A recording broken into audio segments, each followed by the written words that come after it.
शुरुआत अहम खबर के साथ कोरोना के हवाले से पीएम मोदी की आला सतह की मीटिंग वज़ीर आला के साथ कर रहे हैं तबादला ख्याल।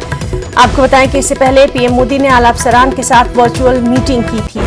तो लगातार जिस तरह से सुबह से हमारी नजर इस अहम खबर पर बनी हुई है कि पीएम नरेंद्र मोदी तमाम तर हालात पे, कोरोना के जो हालात बिगड़ते जा रहे हैं पूरे मुल्क पे, उस पर नजर रखे हुए हैं और इस सिलसिले में लगातार उनकी मीटिंग्स का सिलसिला भी जारी है। इस वक्त वज़ीर आला के साथ तबादला ख्याल कर रहे हैं, खासतौर से उन रियासतों के वज़ीर आला के साथ जहां कोरोना का कहर लगातार बढ़ता जा रहा है। इससे पहले पीएम मोदी ने आला अफसरान के साथ वर्चुअल मीटिंग की थी और वज़ीर आला की मीटिंग के बाद वो ऑक्सीजन जो बनाती हैं कंपनियां, उनके साथ भी अहम मीटिंग करने वाले हैं। तो लगातार तमाम तर सूरत हाल पर नजर खुद रखे हुए हैं वज़ीर आज़म नरेंद्र मोदी।